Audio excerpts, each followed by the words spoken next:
Taylor, first of all, just for all my, wouldn't call them listeners, I suppose, watchers, people who see me on social media, tell them a bit about yourself.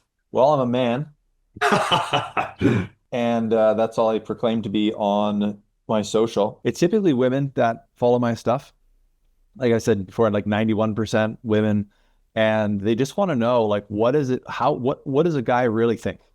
So the most of my DMs, I was just looking at them so before hopping on here. They're like, when a guy says "love ya" or "love you," is that different than "I love you"? I say, yeah, it is. He's feeling you really deeply right now, and he's scared to say it. A lot of women just think 10 times as much as guys do. I mean, I know guys think a lot, but dude, women think like we can't even imagine how much they think. We also can't even imagine how unsafe they feel the vast majority of their lives. A lot of my content is around just like, yo, this is what we're thinking. If we haven't asked for commitment yet, if we haven't taken you on another date, this is why.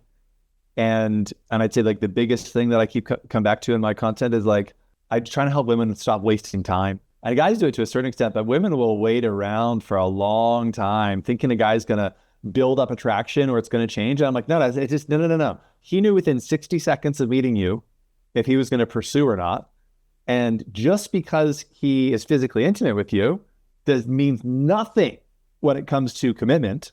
It means that he's like, oh yeah, this is my best option right now. And guys, like I was saying, guys are built for more, right? We're wired for more. We're wired to like connect with more women. Women are optimized. Women are wired for better, and so they project that onto men, thinking that well, a man's just going to want a bit better, a bit. No. Guys are just think about sperm and eggs. How many freaking millions of sperm are going after one egg? The egg is looking for the best. Well, it's just the best one, right? That's why it's optimized for the best. Women optimize for the Yeah. best, men optimize for more. I just talk about the man brain, bro. That's it. So I coach probably 80% women, 20% men. Women Uh-huh. definitely overthink a lot. They waste a Yeah. ton of time. They can waste 6, 12 months with a guy, and I can tell he has no interest. He's just Yep. stringing her along, which I think is terrible to do. Whoa. Stringing her. Tell me. Wait, are you not one of those guys that thinks that women are victims in all of this? Do you? No, I wouldn't say she's a victim. I would say she's being stupid by allowing What do that you to mean? happen. And what do you mean stringing along? What does a guy do that strings along a woman? I'm genuinely curious. Well, he's saying a lot of horse crap, basically, like the title doesn't matter. Let's just keep seeing each other casually. Yeah. Just, it's obvious he doesn't want a relationship. She's like, oh, maybe if I just, maybe next month he'll Uh, want it officially. Yeah. And it's just, she knows. She's just hoping. If you're a man, you probably shouldn't really do that. Kind of a shitty thing to do, really, is it? tell me if this is a shitty thing to do. Met this woman, met her on a dating app. Lovely woman, very cool, intelligent, beautiful, all the things. And the first date, we hooked up. We slept together on the first date. Actually, it was like magnetic. It was a phenomenal, fun experience. We only knew each other for 4 hours, 5 hours or something, and then we slept over and whatever, hang out the next day, we're chatting, and eventually over the next day or two, I was like, oh, this person's probably not a fit for me, compatibility wise, long term. But dude, she had decided. She had already decided. I think before the date that this is my man. Texted them a multitude of times, multiple times, saying look, I have zero intention of this ever being a relationship. I nope, it's not going to happen. So if you want to play, if you want to hook up and stuff, I told her like I'm a guy. I'm going to say yes to that at times. I'm Not kind a of a shitty thing hermit. to do at all, brother. You were straight up, straight down the line. Behavior is a language, right? And you know what? Deep women are fucking intuitive, dude. They know deep down. Why do they hang out for so long? If they know deep down, it's not going anywhere. Probably a mix of things, maybe low self-esteem, confidence. Coach of mine, I've got like four coaches, and two of them are women, two of them are men. And the one of the women, she says, women's words, not mine. She says, if a woman doesn't like what you say, she's going to believe the story in her head rather than what you say. I've just found it to be really interesting, corresponding with women. Like I've answered thousands of DMs, and they pretty much all boil down to, is this guy into me or is he not? Yeah. You already know the answer to that, and they're like, yeah, I just needed someone to say it. What's the line of integrity for a guy to say, hey, does he have to say, hey, I'm not into you? Because I think if a guy's saying he doesn't want a relationship, he doesn't want a title, that to me is him communicating, I don't want to be with you. It is. It is saying that. Personally, if I was in that position and a girl really liked me and wanted to be with me, but I didn't want to be with her, I probably wouldn't keep seeing her. Even if she wanted to stay with me, I'd just go, no, I don't want to do that.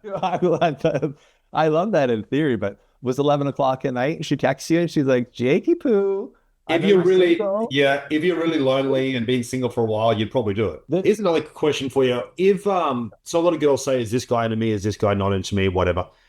Is there things she can do to make him be into her? one of my favorite books called The Male Brain. I read it because I read The Female Brain, which is fascinating. And I think it's just, for me, I think it's imperative that men learn deeply about women. The only reason I'm so transparent with women is because I've learned so much about them that they're nothing close to men. I've learned, I'm 43, I've learned after decades of interacting with them, dating for the last, whatever, let's say 25 years or whatever, on and off with relationships, but is that they're so different, they're so emotional, they're so feeling oriented. A bit of communication on a subject or maybe a little bit loose communication does not do it. It's got to be black and white, really straightforward. And I mean, again, the reason that I am so communicative with women now is because I wasn't for so long. At the end of the day, I think women, I find it challenging to buy into the narrative of women are divine, they're oracles, they're powerful beyond measure, which I believe, while simultaneously texting me and saying, hey, this guy's breadcrumbing me. Right? I was like, oh, wait, I thought we were the divine, powerful, you don't need a man, all that kind of stuff. But dude sends you one text at 10 p.m. and it sends you in a tailspin. Like, just block the guy. Behavior is a language. This was my message for any woman. I think you said 80% of your clients are women, so the majority of your following is probably women as well. Behavior is a language. If a guy hasn't asked for like exclusivity after 3 dates, 5 dates max, he's not in it. 2 dates is enough. I told my wife I was exclusive with her about the second date. Just after the second date. Wait, did you say you told your wife you're exclusive with her? Yeah, I don't. Yeah, I you guys teach. do it in Australia. This is what's happening. I teach not to ask for exclusivity. I teach to give the gift of exclusivity. So I teach people to go, hey, I just want to let you know I think you're great. I'm not seeing anybody else. And I just want to talk to you because I think you're fantastic. What do they say? What's the typical answer a woman would give? Hopefully they'd usually say, oh, yeah, me too. That's fantastic. That's usually what happens. It's usually reciprocated. But I teach, give the gift of exclusivity and see what's reciprocated. And you this to men and women the same? Yep.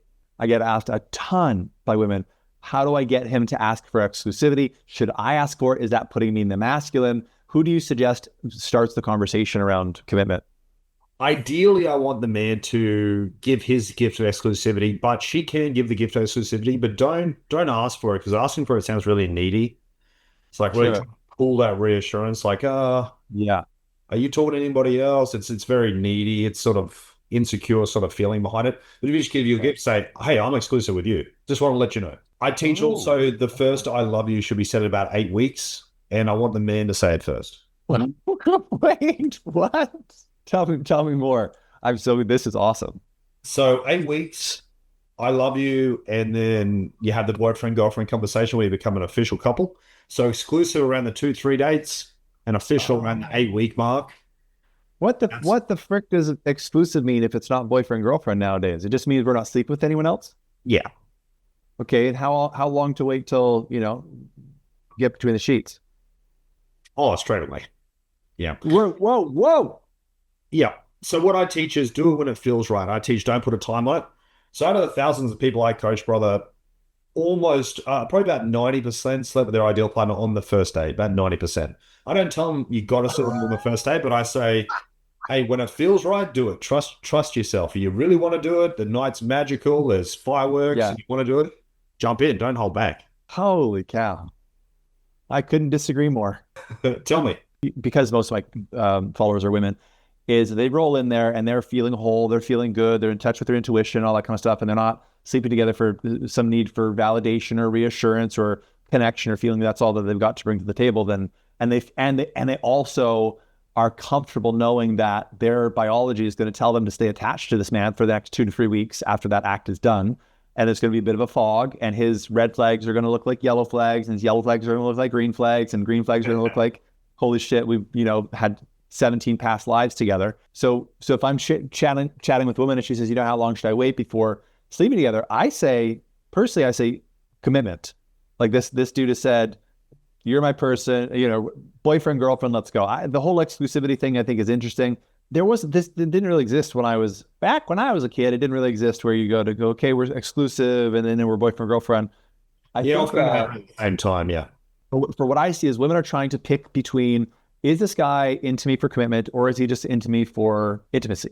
And that can be really challenging It because can be. a lot of guys, typically, especially around like even like anywhere in their 20s, specifically, late 20s, early 30s, those guys typically are relatively confused on their mission in life, which they don't have their mission in life, then it's gonna be hard for them to decide on anything else in their life, right?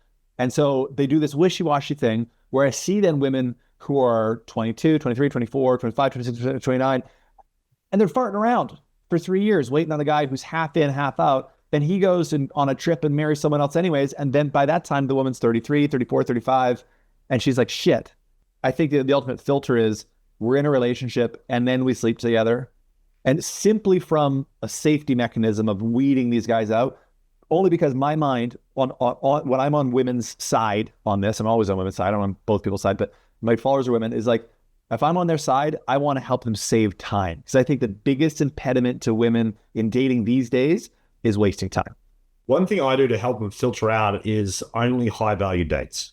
No coffee dates, no going for a walk, none of that rubbish. So proper high value date. He pays for everything, shows a really good evening, and then from there see what happens. But just doing that filters out a lot of garbage guys straight off the bat.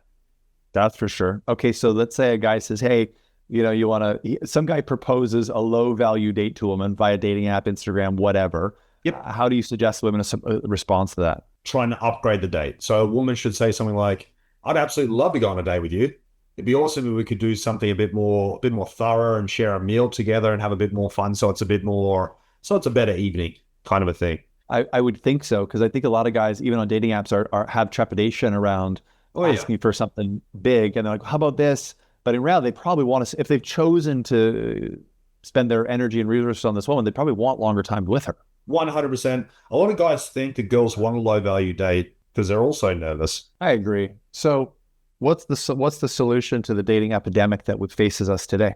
I think online dating is pretty much the only way to do dating these days. A lot of people hate online dating. I've helped thousands of people achieve a 10 out of 10 on online dating. It's kind of the only way.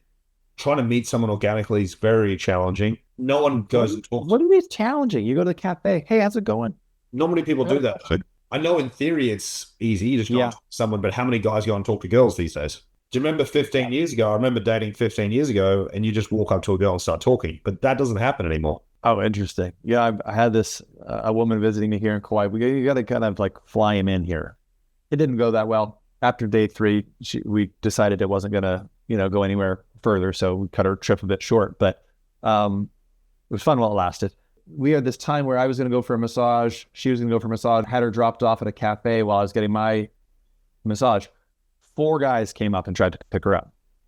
2 of them saw her outside the cafe, stopped their trucks. They weren't going to the cafe. They stopped their trucks and went in to approach. And I mean, this woman is incredibly feminine. Sure, she's beautiful. Sure, that's part of it. But something I teach women is like how to be approachable, how to get a guy to approach in a cafe. Because Jake, you're 100% right. Guys don't do it like they did 15 years ago. And we've had some really gnarly shit happen in the world that has kind of scared them off approaching. Yeah. And guys don't want to come off as creeps. They don't want to come off aggressive. They don't want to come off all the things, right? The reason these 4 guys approach her, yet she's very feminine. She's going to smile at anyone, right? She's a really nice person. And when I'm talking to women, I'm like, look, super basic. Here's what you're going to do to get approached. Sit at a cafe. Sure, have your headphones in, whatever. When you see a guy who's desirable, remove the invisible barriers or remove the walls. Take the headphones off, right? Open your body language to him. And when he looks at you, which he will, because you're a babe, let's say this camera here is the man's eyes. Okay. So you're looking at me, Jake, you stud. If I was a woman, I would want you to approach me. And I'm looking around. I'm just going to hover my eyes around here so that in my periphery, I can see, oh, Jake is like looking in my direction. Then I'm going to look. That way he's initiated eye contact. I'm going to look for 2 seconds and I'm going to smile and then look down and away. Right? It's just like I can't really do it because I'm not a woman, but yeah, it's a submissive act and it's engaging his hunter instincts. It's getting him to he's giving him the testosterone boost, potentially the confidence to bridge the gap between where he is and she is. And then you just do the exact same thing, 2 to 3 minutes later, which is the epitome of the saying, which I really love: men lead, but women go first. Is if a woman does the eye contact, smile, look down and away, and then just it's like a really gentle little tickle, just like a little brush of her jugular, which brings attention to the most vulnerable part of her body and gets the guy like even more like, predator prey, which I know the feminists don't like, but fuck feminism. I'm not here to like get equal pay. I'm here to get chicks picked up at cafes. Look, I know, unpopular opinion, but that's what No, it's that's true. It's true. And that feminine energy is like a magnet. They undervalue or underthink or just don't understand the effect that femininity has on a man, right? Women don't realize it. You can be a guy's muse. You don't go out and split 50-50.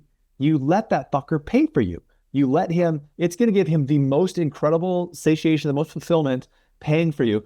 That moment when a woman in her feminine looks at you and goes, "Thank you so much for dinner." It's like, boom, that's worth $200. Oh, 100%. I always say that to women as well. And they go, should I try to pay for half? I say, what do you think Oh you'd God. rather? Do you think you'd rather half the bill, or do you think you'd want your feminine energy? Which one do you think you'd rather? Worth way more than that little bit of money. And I wish women could understand the effect they have, because it seems like the common sentiment in the dating world from women is that they're powerless and they're waiting for a guy to commit and they're waiting for, dude, no, you're the prize, baby. The feminine energy is so powerful. It's madness. It's absolutely insane how powerful it is. What I want women to do who are watching this, keep that feminine energy going after you're married. Yeah, keep it going. Ooh. Don't just, some girls are good at the start and then they get all mixed up, and then down the road and the attraction's dropping. They don't really like each other anymore. That feminine energy, that's how you can take an average guy and make him amazing. You know what's going to be not amazing? I think the response to this next comment. So let's dive into something that causes some friction, if you don't mind. I'd really like to hear your thoughts. There's that book, you probably read it, His Needs, Her Needs. Dude is like a couples therapist and all that kind of stuff. And I think he's surveyed thousands of people. He comes up with the top 5 needs of men and the top 5 needs of women. And I like to boil it down to like the top 3 needs. It's easier to digest. When I ask people, I say, hey, who's responsible for your needs and your partner's needs in a relationship? This day and age, it's very popular to say, oh, each person is responsible to fulfill their own needs, which is kind of insane, because like, what are you in a relationship for? The top need of a man is sexual fulfillment. Not my words. This is the words of thousands of men surveyed, and this guru who's worked with however many hundreds or thousands of men. Top need, sexual fulfillment. How's he going to fulfill that himself? He's not the human anyways. For now, he's going to need a woman. He's going to need a woman if he's a straight guy to fulfill those needs. Second top need is recreational companionship. So him like enjoying outings, sporting activities, surfing, whatever with his woman. We want that time. And third is an attractive spouse. Now, I made a video on this and the backlash was, sometimes I read the comments and I'm just like, wow, it's a dumpster fire in there. And sometimes I like to like fire them up a little bit so they comment more because it helps the algorithm. But it seems like there's this backlash of a man shouldn't want this. Girl, the more you rail against nature, the more you rail against what every man, we're talking thousands of men put into this. Like the more we fight against this, the more suffering, the more unhappiness we're gonna have. And it's not within the top 5, I think it's the number 4 of women, financial security, financial support from their partner. Yeah. I know it's very unpopular. Women are supposed to be able to pump out kids. They're supposed to be able to fucking take care of kids. Supposed to do all this shit. Dude, I'm going to say it, unpopular opinion. Women's brains are not built for the 9-to-5 world that men have created and the stupid Gregorian calendar that men have created. No. They're supposed to, they were telling, go 50-50 and do the laundry. It's ridiculous. So that's a good way to take her out of her feminine energy really fast. Yeah, I'm not saying don't work. I'm not saying don't create a business. Do that if it gives you energy, if it satiates you, like fills you up as a woman to build a business, build the business. If it's up to ourselves to fulfill our own needs, then it's impossible. Because like the data shows the needs need each other. I think when feminism, like at its core, I think it's fantastic. It's meant for women to have choice. When it happened in the 60s, very different than where it's at now. Different worlds apart. Look, when feminists are shaming housewives and saying that they're oppressed and stuff like that. It's like, wait, you just took 3 iced coffees to get to lunch under the fluorescent lights in your stupid cubicle, and you're calling that freedom? So Yeah. feminism, I think, is fantastic for getting women. Obviously, should be able to own real estate. Duh, that wasn't the case until they couldn't until I think the 70s or something in this country. Yeah. Obviously, Obviously. to have equal rights for sure, but it's choice, Yeah. right? What if one chooses that she wants to be at home and she wants to raise kids and have a guy that goes and makes the cash? I think it's a beautiful choice, just as respectable as any other choice. What percentage, probably a controversial question, what percentage of women do you think wouldn't work if they had a choice and be a stay-at-home wife instead? If you talk about work as like going to an office building and being in the cubicle, then I'd say 100% of women would not want to do that. But if you look at work in a way that it can be these days, like I've got a bunch of women friends that are coaches, and they get so much fulfillment out of being a coach and so much energy from their quote unquote work, then it gets blurry. That said, I think I've been asking a lot of people this question, which relates to your question. It almost leads to it, which is, if you you were married to a guy, and he's your guy, he's your guy, and you knew that he was going to be your guy, and he's going to be the financial provider forever. He's not going anywhere, right? The finances is lock for the rest of your life. Then tell me this: what age would you want to start having children? And that I have found to be the number one indicator, or the number one determinant of age, is where is financial security, right? So when you ask a woman what is the right age to have kids, without that context, right? You say, what's the best age to start having kids? You get a lot of them saying 31, 32, 33. But that's because they're saying they want to have their job solid, they want to have a backup plan, they don't want to have to be reliant on a man, blah, blah, blah. If you put that context in, because you got this guy, he's there for you no matter what, the money is on lock, the answer, in my experience, is the time to have kids, fast forward by 6 to 8 years.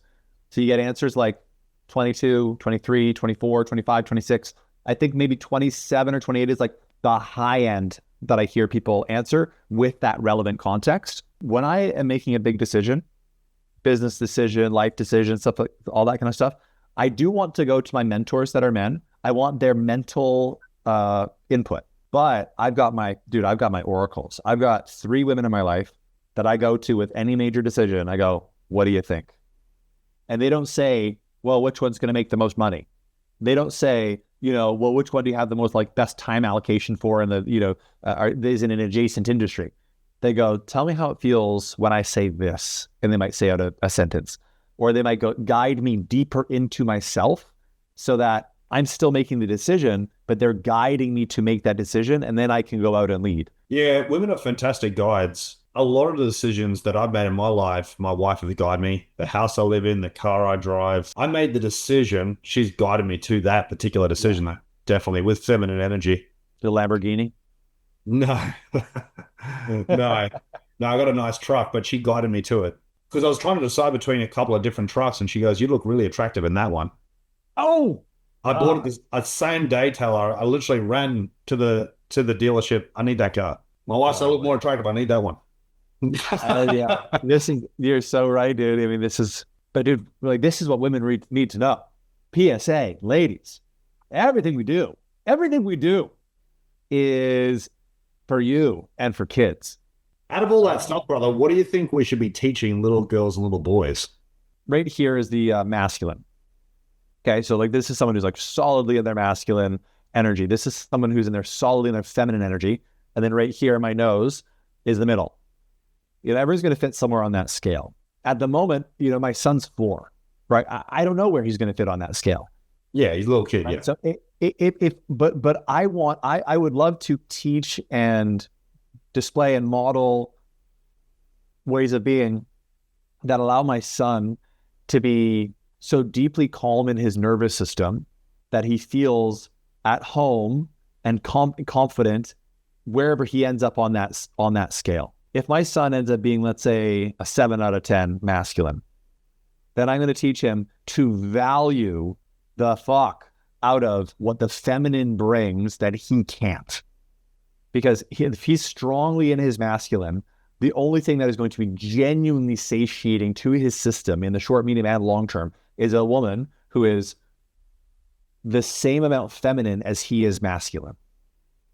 And so this world optimizes for masculine traits. For example, being the top of the leaderboard, or being in a competition and winning the competition, or hitting the sales goal. These are all masculine pursuits, right? This world drastically undervalues the feminine contribution to the family, to the couple, to society as a whole. It's harder to measure. Everything masculine can be measured, right? So I would say, find a woman that's bringing as much oxytocin into the world as you're bringing testosterone into the world, right? Find a woman who's going to be as soft as you are hard. Value that just as much as she values you. Or you find a lot of masculine women in the world. Let's say a woman who's in her masculine, because she had to be or whatever, whatever the story is. And I'm sure it's true, but she's in her masculine. They perpetually like, I want a really masculine guy so that I can feel feminine. Girls, that's not how it works. This dude, this is his friend. This guy who's really in his masculine, anyone who's in their masculine, that's his friend or his competition. He's not going to like her at all. No. Zero attraction. He'll go, no. Even if she's gorgeous, great looking, he'll just go, I'm not interested. And it's not even a thought process. It's just like a felt experience. Like, nope. Say a woman, so most of the women I coach are over 50. Okay. I coach a lot of widows. It's funny, I was coaching this 72-year-old woman last week. Yeah. She's smashed it. She's like, I'm having more sex now than I've ever had in my life. This is fantastic. What? What's she doing that's working? What's she doing that's working so well? She's in a relationship with a guy, and she came to me, she was complaining about this guy. They weren't really getting along that well. I'm like, well, you're not in your feminine energy. You're busting his balls all the time, right?